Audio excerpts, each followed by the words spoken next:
Under the Iron Bridge, a Holocaust remembrance book for young readers, written by Kathy Kacer, narrated by Gabi Epistein. Dedication. For my best buddy Rose, my friend for life. Epigraph. Our song is freedom, love, and life. We're the pirates of the Edelweiss.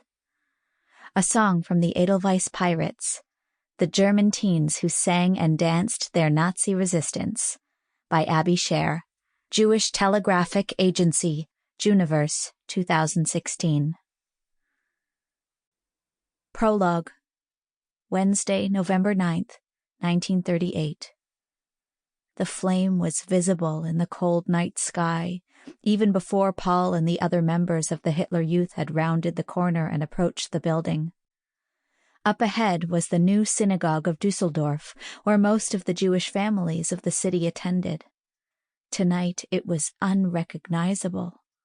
Hot embers leapt and danced in the air, ribbons of fire illuminated the sky, and the smell, thick and noxious, it filled Paul's lungs, choking him.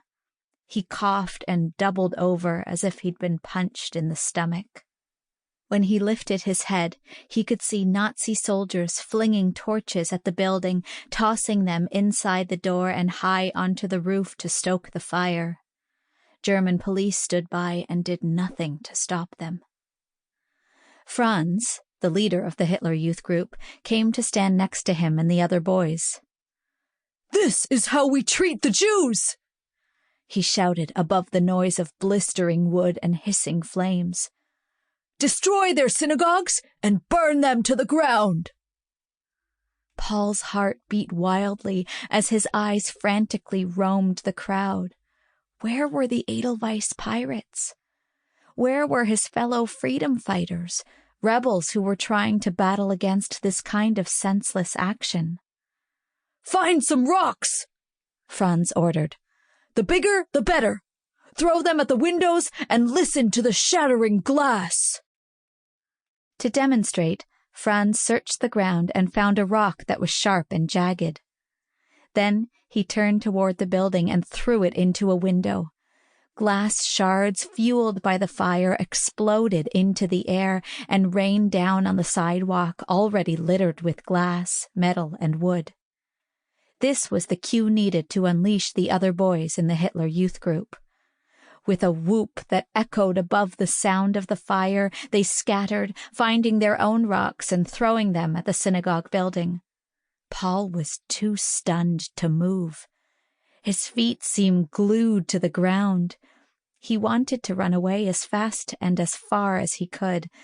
This was not what he thought would happen.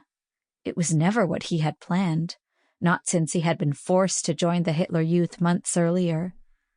Paul's best friend, Harold, standing next to him, seemed equally paralyzed.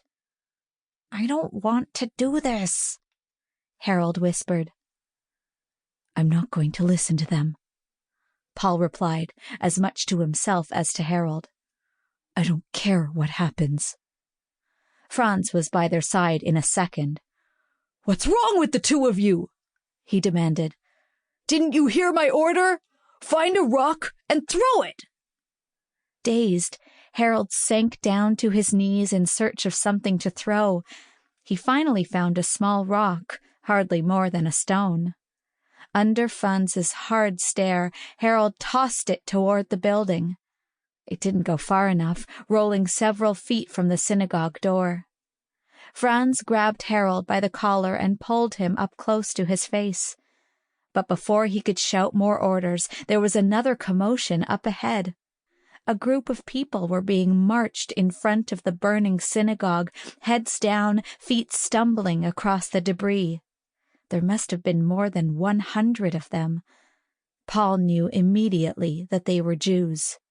They wore the recognizable yellow star on their jackets and sweaters. Several of the men wore skull caps on their heads. They swayed back and forth as they walked, eyes closed as if in prayer. Women held on to their husbands and children. Elderly couples Sample complete. Ready to continue?